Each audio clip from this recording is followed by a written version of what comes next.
అందరికి నమస్కారం. నేను మీనాక్షి. అఘోరి అలియాస్ శ్రీనివాస్ ఎవరైతే ఉన్నారో అండ్ శ్రీవర్షిణిని పెళ్లి చేసుకోవడము, దీని మీద చాలా రకాల విమర్శలు అనేవి రావడము, ఒక అమ్మాయి జీవితాన్ని నాశనం చేసింది అఘోరి అని, కామాంధుడు అని చెప్పి చాలా అనుమానాలు వస్తున్నాయన్నమాట. ఈవెన్ ఆయన డబ్బులు తీసుకొని చాలా మందిని మోసం చేసినట్లుగా కూడా కొన్ని రిసిప్ట్స్ అయితే బయటపడుతున్నాయి. ప్రస్తుతం నాతో పాటుగా కాశీ బాలకృష్ణ గారు ఉన్నారు. అసలు అడిగి తెలుసుకుందాం. నమస్కారం గురుజీ. జన్మనిచ్చిన తల్లిదండ్రులకు నమస్కరిస్తూ విశ్వేశ్వర కరుణాకటాక్షిద్ధిరస్తూ 6 నెలల నుంచి ఒకటే మాట మాట్లాడుతున్నా, వీడికి ఏమీ రాదు, వీడి దగ్గర ఏ శక్తులు లేవు, వీడు నోటికి వచ్చినట్టు వాగుతున్నాడు, వీడిని డిపార్ట్మెంట్ వాళ్ళు ఎందుకు వదిలేస్తున్నారు, వీడిని అరెస్ట్ ఎందుకు చేయట్లేదు, వీడి వెనకాల మాఫియా ఉందేమో ఇట్లా చూడాలి కదా అని చెప్పి మాట్లాడినటువంటి మొట్టమొదటి వ్యక్తిని నేనే. ఇక్కడ నాకు అర్థం కానిది ఏంటంటే, వాడు పెళ్లి చేసుకున్నాడా, పెళ్లి చేసుకోలేదా తర్వాత విషయం, ఇవన్నీ తర్వాత మాట్లాడుకుందాం. వాడి దగ్గర నుంచి కొంతమంది వ్యక్తులకి ఫోన్ చేసి వాడెవడో ఆ శ్రీనివాస్ గాడి మనుషులు, మా వాడి గురించి మాట్లాడొద్దు, మీకు ఎంత డబ్బు కావాలో చెప్పండి అని బెదిరింపు కాల్స్ కూడా వస్తున్నాయి. నిన్న కూడా వచ్చినాయి. వాళ్ళు నాకు ఫోన్ చేసి పేరు చెప్పద్దు గురువు గారు దయచేసి అని చెప్పారు. అంటే వీడి దగ్గర ఎంత డబ్బు ఉంది, ఎంత ఆస్తి ఉంది, వీడి వెనకాల ఎవరున్నారు, ఇదంతా ఒక పక్కన అయితే, నిన్న ఒక వీడియో చూసా, ఎందులో ఏదో 24/7లోనో దేంట్లోనో రాకేష్ నాగోరి మందు తాగుతూ డాన్సులు వేస్తూ ఒక క్లిప్ ఒకటి వచ్చింది. గంజాయి తాగుతున్నాడా, సిగరెట్ తాగుతున్నాడా, ఆ క్లిప్ కనుక చూస్తే అది గంజాయి తాగటం లాగాను, డ్రగ్స్ తీసుకుంటున్నట్టుగానే కనిపించింది. సిగరెట్ లో ఏదో కలుపుకొని తాగుతారే అలాంటివే కనిపించినాయి నాకు. ఎందుకంటే అక్కడ ఉన్నటువంటి అట్మాస్ఫియర్ ని బట్టి నేను మాట్లాడుతున్నా, అక్కడ చూసిన క్లిప్పింగ్ ని బట్టి. అంటే అసలు నిజంగా మీరు డ్రగ్స్ తీసుకున్నారా, గంజాయి తాగుతున్నారా అనేటువంటిది నిజమా కాదా అనేటువంటిది పక్కన పెడితే, ఆ క్లిప్ లో వర్షిణి కూడా డాన్స్ చేస్తూ కనబడింది. ఇలా ఎంతమంది ఉన్నారు? ఇప్పుడు ఇంకొక పాయింట్ అర్థం కాలేదు, ఇప్పుడు పేరెత్తి మాట్లాడుతున్నాను. ఆయన ఎవరో విశాఖపట్నంలో ఒక ప్రభాకర్ గారనో ఎవరో ఉన్నారు, ప్రభాకర్ యోగి గారు. ఆయనే కదా వీడిని తీసుకెళ్లి వీడు హిమాలయాల్లో పీకి పగలు తీశాడు అని బట్టగట్టాడు. ఇప్పుడేం చెప్తాడు ఆయన సమాధానం? ఆయన చెప్పిన మాటే కదా, మేము హిమాలయాల్లో మీటింగ్ పెట్టుకున్నాం వీడి గురించి, తల్లిదండ్రుల గురించి మాట్లాడకూడదు అని ఆయన చెప్పాడు కదా. అసలు ఎలా చెప్పగలిగాడు? వీడు హిమాలయాల్లో తపస్సు చేశాడా? ఈ శ్రీనివాస్ అనేవాడు దొంగ, నా కొడుకు. వాడు ఫస్ట్ నుంచి చెప్తూనే ఉన్నా నేను, వాడు దొంగ, వాడి వెనకాల మాఫియా ఉంది, వాడి వెనకాల ఒక ముఠా ఉంది. ఇవన్నీ కూడా గత 6 నెలలు 7 నెలల నుంచి చెప్తూనే ఉన్నా. డిపార్ట్మెంట్ వాళ్లకు కూడా నేను విన్నవిస్తూనే ఉన్నా, అరెస్ట్ చెయ్యండి అని. ఎందుకు చేయటల్లా? ఇప్పుడు వచ్చింది రెవల్యూషను. ఈ సంఘాలు కానీ, ట్రాన్స్జెండర్ సంఘాలు కానీ నేను ఎన్ని రోజుల నుంచి మొత్తుకుంటున్నాను అంటే, ఇప్పటికీ కూడా వాడిని అరెస్ట్ చేయకుండా ఎందుకున్నారు? ఆడపిల్ల జీవితం ఉందా పోయిందా అనేది పక్కన పెట్టిన తర్వాత మాట్లాడుతుంది దాని గురించి. అసలు డిపార్ట్మెంట్ వాళ్ళు ఏం చేస్తున్నారు, ఎంతమంది మీడియాలో కూర్చుని మాట్లాడుతున్నారు? నిన్న చాలా విచిత్రం ఏంటంటే, జీటీవీలో ఒక ఇంటర్వ్యూ చూసా. అందులో ఆయన ఎవరో బ్రాహ్మణ సంఘానికి అధ్యక్షుడో ఎవరో శర్మ గారంట ఆయన పేరు. ఆయనకి ఏం తెలుసని మాట్లాడతాడో అర్థం కాదు. యోని పూజలు, నగ్న పూజలు, ఈయనకి అసలు యోని పూజలు అంటే ఏంటో తెలుసా, నగ్న పూజలు అంటే ఏంటో తెలుసా? రష్మిక మందానా చేయించుకుంది, ఇంకో మందానా చేయించుకుంది, వీడు 2nd క్లాస్ లో పాస్ అయ్యాడు. అసలు అఘోర దీక్ష ఎలా తీసుకోవాలో ఆ శర్మ గారికి తెలుసా? ఎందుకు సపోర్ట్ చేస్తున్నారో అలాంటి దౌర్భాగ్యపు లజ్జా కొడుకుని? ఏ ప్రజలు ఏమన్నా గుడ్డి వాళ్ళలా కనపడుతున్నారా? లేకపోతే వింటున్నాం కదా మనం, ఏది పడితే అది మాట్లాడేయచ్చు, మా ఎట్లాగూ టెలికాస్ట్ చేస్తారు కదా, చూసేవాళ్ళు చూస్తారు, లేకపోతే లేదులే. పిచ్చినా కొడుకులా కనబడుతున్నారా జనాలు? బ్రాహ్మణ పుట్టకబుట్టి ఆయన మాట్లాడే విధానం ఏంటి, మాట్లాడే పద్ధతి ఏంటి? ఒకసారి ఆ జీటీవీ లైవ్ చూడమ్మా నిన్నటిది. నవ్వుకున్నారు పక్కన కూర్చున్న వాళ్ళు. ఏం మాట్లాడుతున్నాము, ఎటుపోతున్నాము? అఘోరి అంటే సెకండ్ క్లాస్ లో రమ్మన అఘోరి ముండా కొడుకున్నాడు ఎవడు? ఆ శ్రీనివాస్ అనే ముండా కొడుకుని ఒక్క శ్లోకం రాదు, ఒక మాట రాదు, ఒక మంత్రం రాదు. మళ్ళీ ఈ దరిద్రం నా కొడుక్కి సపోర్ట్ చేసేవాళ్ళు. ఎటు వెళ్తున్నాం మనం? ఏం మాట్లాడుకోవాలి అసలు మనం ఈ సమయంలో? దేని గురించి మాట్లాడాలి? వాడిని ఎప్పుడు అరెస్ట్ చేస్తారు, 2 రాష్ట్రాలకి పట్టిన దరిద్రాన్ని ఎప్పుడు వదిలిస్తారు అనేటువంటిది చూడాలి. కానీ ఇంకా వాడి వెనకాల ఎంతమంది ఉన్నారు, ఏం చేస్తున్నారు? గంజాయి బిజినెస్ చేస్తున్నారా? డ్రగ్స్ బిజినెస్ చేస్తున్నారా?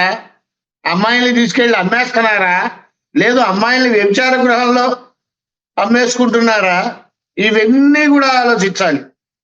ఇంకా గొప్ప విషయం ఏంటంటేనమ్మా, ఇప్పుడు నేను ఒక మాట చెప్తాను. మీ ఛానల్లో మీ నెంబర్ని మీ నోటితో చెప్పండి లాస్ట్ లో.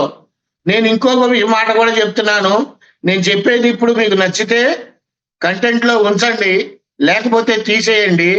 9889423456 ఈ నెంబర్కి వాడి గురించి ఏ ఇన్ఫర్మేషన్ తెలిసినా వాట్సాప్ చేయండి. మీ వివరాలన్నీ చాలా గోప్యంగా ఉంచుతాము. మీరు మీడియాకి ఇవ్వమంటేనే ఇస్తాం, లేదంటే లీగల్ గానే ప్రాసెస్ స్టార్ట్ చేస్తాము. దయచేసి భయపడద్దు. ఆడపిల్లలు కానీ మగవాళ్ళు కానీ ఎవరైనా సరే. Once again I'm repeating the number 9889423456. మీ వివరాలు చాలా గోప్యంగా ఉంటాయి. మీడియాకి కూడా ఇవ్వం, లీగల్ గానే వెళ్తాము. ఇప్పటికైనా బాధపడుతున్నటువంటి ఆడపిల్లలు కానీ ఇంకా ఇతరత్ర ఎవరైనా సరే ఈ నెంబర్కి వాట్సాప్ లో మీ ప్రూఫ్స్ ఇవ్వండి. ఇంకా అమ్మాయి విషయానికి వద్దాం. ఇప్పుడు ఆ అమ్మాయి పెళ్లి చేసుకుంటే ఎంత, పెళ్లి చేసుకోకపోతే ఎంత అమ్మా? నాకు అంటే ఒక ఆడపిల్ల మీద నింద వేయటం చేత కాదు, కానీ వేయవలసి వస్తుంది. ఆ అమ్మాయికి కూడా డ్రగ్స్ అలవాటు ఉన్నాయేమో, ఆ అమ్మాయి కూడా మందు తాగుతుందేమో, ఆ అమ్మాయి కూడా సిగరెట్లు తాగుతుందేమో. గ్యారంటీ ఏంటి తాగదు అని? ఎందుకన్నానంటే ఈ మాట, కష్టపడి పోలీసు వారి సహాయంతో ఆ అమ్మాయిని తీసుకొస్తే, చాలా గొప్పగా ఆ అమ్మాయిని చూస్తే, ఆ అమ్మాయి నటించి ఆస్కార్ లెవెల్లో నటించి 48 గంటల్లో పారిపోయి చేతిలో 10 రూపాయలున్నా కానీ వాడికి ఫోన్ చేసి డబ్బులు వేయించుకుని హైదరాబాద్ వెళ్ళి ఛానల్లో కూర్చుంటావా? జనాలు ఏమన్నా పిచ్చోళ్ళ? నువ్వు వాడి దగ్గర డబ్బు కోసం వెళ్ళావా, లేదు వాడి మీద ప్రేమ కోసం వెళ్ళావా? పిల్లలు కావాలంటే స్పెరం వస్తుందంట. సిగ్గుందా అమ్మ మాట్లాడటానికి? ఏమాత్రం అన్నా, కొంచెం అన్నా.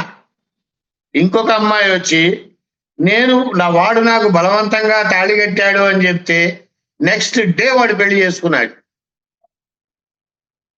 ఏంటి అసలు వాడు ఎందుకు వదిలేస్తున్నారు వాడిని? వాడు అఘోరా కాదు, శ్రీనివాసు. అఘోరా అని పిలవద్దు. వాడు దొంగ నా కొడుకు. వాడు అమ్మాయిని మోసం చేస్తున్నాడు. వాడికి ఇల్లీగల్ బిజినెస్లు ఉన్నాయి అన్న అనుమానం. 6-7 నెలల నుంచి ఇదే మాట నేను మొత్తుకుంటున్నా. ఎవరన్నా రెస్పాండ్ అయ్యారమ్మా? ఇప్పుడు చెబుతల్లి. అంటే గురూజీ, అంటే ఆ అమ్మాయిని ఈ విధంగా అన్నారు కదా, అంటే కారణం ఏంటి అనేది నా సందేహం గురించి, అది క్లియర్ చేశారు. సందేహం ఏంటి అమ్మాయి? ఆహో, నువ్వు ఒక ఆడపిల్లవే కదా, బాధ కలిగి ఉంటుంది పాపం. ఆ అమ్మాయిని అనడానికి కారణం ఏంటంటే, డ్రగ్స్ తీసుకున్న వాళ్ళు నిమిషానికి ఒక రకంగా మాట్లాడతారు. ఈ నిమిషంలో మాట్లాడినటువంటి మాట నెక్స్ట్ మినిట్ లో ఉండదు. అవును. అలాగే ఆవిడ ప్రవర్తించింది. ముందుగా ప్రేమగా తల్లిదండ్రుల్ని హక్కు చేసుకుంది. ఉమ్, అబ్బో మా అమ్మాయి మారిపోయింది, మా అమ్మాయికి తిరుగులేదు అని అనుకునేంత విధంగా 48 hours లో జంప్ అయింది. ఏమనుకోవాలి? డబ్బు కోసం వెళ్ళింది అనుకోవాలా? ఈ అలవాట్లు ఎవరు తీరుస్తారు? దానికి బోల్డ్ డబ్బు కావాలి కదా, వాడి దగ్గర ఉంటే ఏదో విధంగా గడుస్తుంది అనే ఉద్దేశంతో వెళ్ళావా? ఒక ఆడపిల్ల ఈ విధంగా చెయ్యొచ్చా అసలు? తల్లిదండ్రుల క్షోభ ఎలా ఉంటుంది, ఎంత బాధపడతారు? నిన్న కూడా ఒక ఛానల్లో చెప్పాను, చట్టాలు అనేటువంటివి మనం ఏర్పరచుకున్నవే. చట్టాల్లో ఇప్పటికైనా మార్పులు తీసుకురండి. తల్లిదండ్రుల అనుమతి లేకుండా పిల్లలు ప్రేమించుకున్నా సరే వాళ్ళ అనుమతితో వాళ్ళ సమక్షంలోనే కళ్యాణం చేసుకోవాలి అని ఒక చట్టం తీసుకురండి. ఉమ్, ఎందుకు తేరు? చట్టాలు బోల్డ్ చేశారు కదా. ఫస్ట్ లో వేశ్య వృత్తి ఉండేది, అవును. కాలక్రమేణా చట్ట మార్పుల వల్ల అది ఒప్పుకుంటే పర్వాలేదు అన్న స్థితికి వెళ్ళింది. ఇంకా కొంతకాలం గడిచిన తర్వాత ఎవరితో అయినా పడుకోవచ్చు అని వచ్చింది చట్టం. ఇంకా ఇంకా కొంచెం కొంత దూరం వెళ్ళిన తర్వాత కో లివింగ్. ఇప్పుడు ఈడి భార్య వాడితో, వాడి భార్య వీడితో. అంటే మనం చట్టాలని ఏ విధంగా తయారు చేసుకుంటున్నాం? 80% భారతదేశం మొత్తం వ్యభిచార గృహంగా తయారు చేస్తున్నావా? చెప్పండి, ఎంతమంది పిల్లలు బాధపడుతున్నారు? అదిగాక అన్ని చట్టాలు బాగానే చేస్తారు, అవసరమైనవి ఒక్కటి లేవు. తల్లిదండ్రులు కష్టపడి చదివించి పెంచి పెద్ద చేస్తే పెద్ద అయిన తర్వాత తీసుకెళ్లి వృద్ధాశ్రమాల్లో వేయటం. తల్లిదండ్రుల్ని ఉన్నంత కాలం పోషించాలి అనే చట్టం రాదా? చేసుకోలేమా? ఆ శక్తి మనలో లేదా? దేవుడు ఏమన్నా పెట్టాడా చట్టాలు? దయచేసి ఇప్పటికైనా యువతీ యువకులు ప్రత్యేకంగా వృద్ధిలోకి వస్తున్నటువంటి యువతీ యువకులు ఆలోచించండి అమ్మా.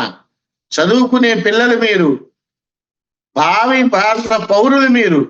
మీలాంటి వారి ఆలోచన ఎలా ఉండాలంటే, మనం ఎలా పెరుగుతున్నాం, ఎలా జీవిస్తున్నాం, ప్రతి దానికి మనం మోడర్న్ గా ఉండాలి. ఉండొచ్చమ్మా, ప్రతి దాంట్లో ఆ మోడర్న్ పనికిరాదు. కష్టపడండి, తల్లిదండ్రులను గౌరవించండి, అదొక్కటి నేర్చుకోండి అమ్మా. భక్తి మీద నమ్మకం ఉండాలి, భక్తి ఉండాలి, ఖచ్చితంగా ఉండాలి భక్తి. మూఢభక్తి ఉండకూడదు. గురువులు నమ్మండి, మీరు గురువుల్ని నమ్మండి, సాధువుల్ని నమ్మండి. ఎంతవరకు? పొరపాటున మీకు కనబడితే ఓ నమస్కారం పెడతారు, మీకు ఇష్టమైతే ఆయనకి ఏదన్నా దక్షిణ ఇవ్వాలనిపిస్తే ఇస్తారు, లేదంటే సైలెంట్ గా వెళ్ళిపోవాలి. అలా ఉండండి. నమ్మకం భగవంతుడి మీదే పెట్టండి. ఎందుకు చెడిపోతున్నారు? ఒక్కసారి యువత మొత్తం ఆలోచించాల్సిన విషయం ఇది. మనలో టెక్నాలజీ పెరిగిపోతుంది అని విర్రవీగుతున్నాం. Old is gold. ఎప్పటికైనా ఓల్డ్, పాతవి బంగారం లాగానే ఉంటాయి. ఎందుకన్నానంటే ఈ మాట, చిన్నప్పుడు కుండల్లో అన్నం వండుకునేవాళ్ళం, అవి పోయి స్టీల్ వచ్చినాయి. మళ్ళీ అగైన్ రిపీట్ ఇప్పుడు కుండల్లోనే వండుకోవాల్సి వస్తుంది. ఏమంటే ఆరోగ్యం. ఒక్కసారి ఆలోచించండి అమ్మ, యువతంతా కూడా. నేను ఏదో చెప్పేస్తున్నాను అని మీరు అనుకోవద్దు. మంచి ఉంటే స్వీకరించండి, చెడు ఉంటే కామెంట్స్ రూపంలో మీ ఇష్టం వచ్చినట్టు పెట్టండి. ఇక అమ్మాయి విషయానికి వస్తే, ఆ అమ్మాయి ఉందా, ఇద్దరు పెళ్లి చేసుకున్నారా, కట్టకట్టుకు చస్తారా, చావని.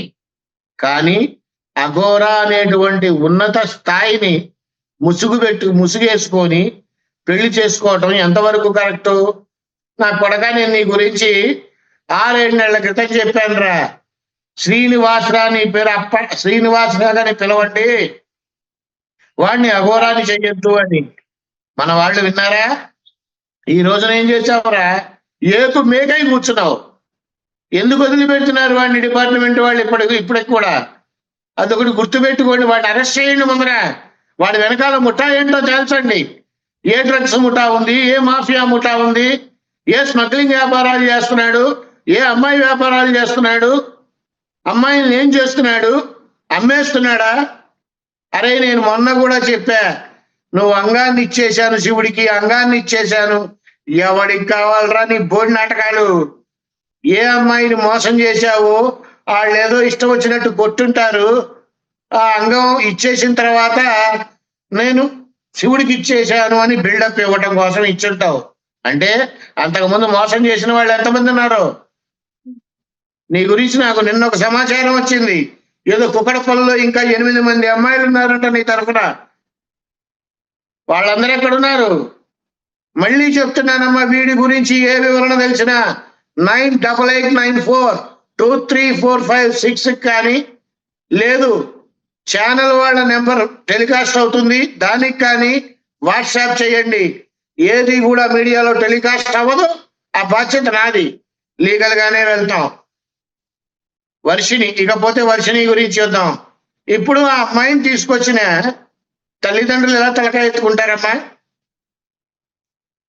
ఎలా పెళ్లి చేయగలుగుతారు చెప్పండి? బీటెక్ చదివిన అమ్మాయికి మెదడు మోకాల్లోకి వచ్చిందా? లేకపోతే అట్టెలివితే అట్లా ఏమనుకోవాలి? వర్షిణి నిన్నే అడుగుతోంది. సిగ్గులేని జన్మగదు నీది. ఉద్యోగం ఇస్తే కాలుతో తన్నేస్తావా? నీకు వాడిలో అంత రుచి అయింది ఏంటో? జెన్యూనిటీయా? ఇప్పుడు వాడి గురించి మాట్లాడిన మాటలన్నీ అవి నీకు జెన్యూనిటీయేనా? తెలుస్తా. నా కొడుకు అడుగు పెట్టని పోలీసులు నిజంగా అరెస్ట్ అయితే చేస్తే, డిపార్ట్మెంట్ వాళ్ళు వాడిని అరెస్ట్ చేస్తే చేతులు ఎత్తి నమస్కరిస్తున్నా డిపార్ట్మెంట్ వారికి. ఒక్క నిమిషం వాడిని రోడ్డు మీద వదిలిపెట్టండి సార్. పళ్ళు ఓడగొట్టి వాడిని మళ్ళీ మీకే అప్పగిస్తారు.